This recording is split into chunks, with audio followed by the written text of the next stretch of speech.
So, in order to understand this use reducer hook, I have created a basic component. You can see that this is a app component, and here I am including a use reducer basic component.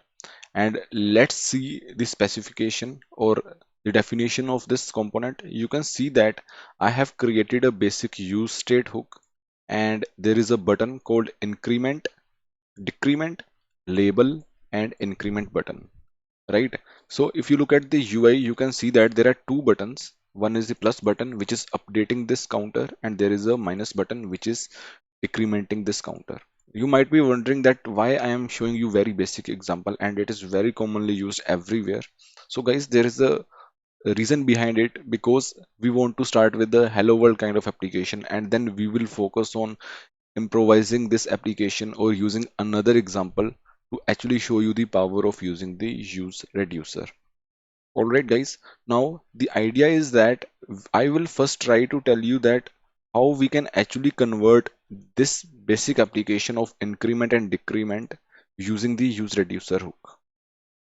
Alright, so let's get started. In order to use the use reducer hook, I need to include this hook, right? And then I need to define, as I mentioned in my specification, first it will be const and it will return the state, and then it will also return the dispatch, right? And now let me use reducer. Here I have mentioned that there is going to be a reducer function, so let's call it handle counter. Apart from that, there is going to be a initial state. And here we know that we actually need to have only one state variable, and that is count at this moment. So this initial state is actually a object, and here I am providing count as 0. Now it is giving me the error that handle counter is not defined. So let me define handle counter, all right, and with const. All right, guys. So I have just created a specification or included my use reducer hook, and there is a reducer function. And as I mentioned that use reducer handle, actually reducer function is having two parameters. One is the state and another is the action. And it is going to return me a single state. So I will come to it in few minutes. Before that, let's first see that what are our requirements. You can see that clicking on the plus has to increment my state. Clicking on the minus has to decrement my state, right? So what we need to do is we have to update the state. And as I mentioned that to update the state, what you have to do, you have to command using the dispatch that what I actually want, right? So let's go to our decrement method first. And here you can see that earlier we were using set count, but now we can't use set count. Similarly, for my state, I am using count, but now what I have to use is I have to use state.count.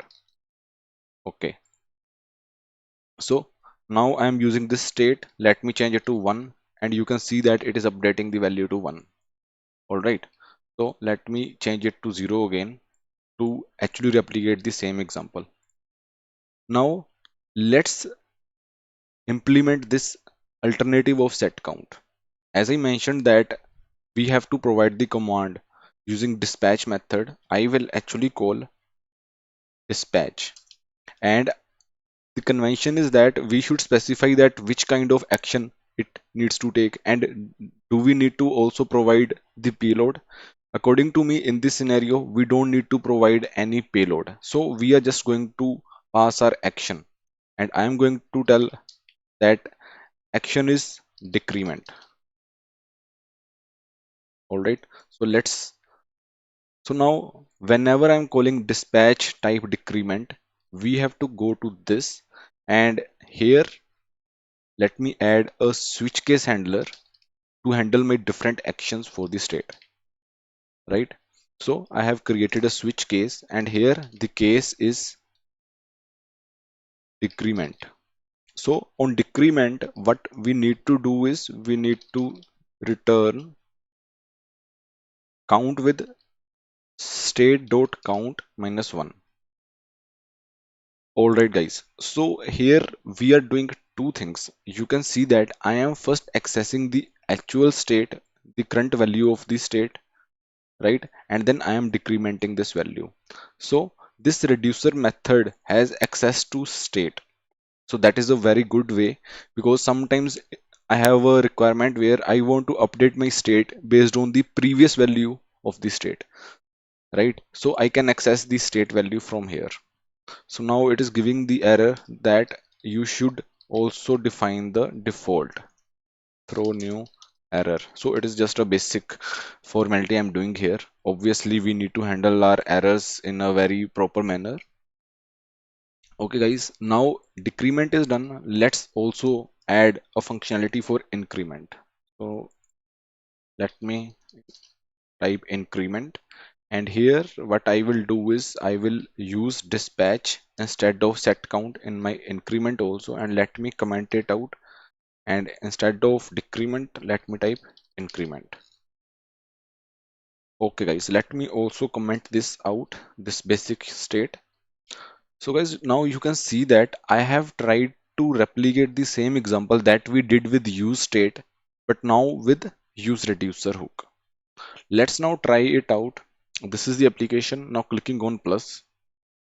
So clicking on plus is actually decrementing the value. Why? Because I just copy pasted this code to this code. So let me change it to plus. Now let me refresh it, and now press plus 2 3, and now minus 2 1 0 and in minus. All right guys, so let me give you the brief flow that how this thing is working.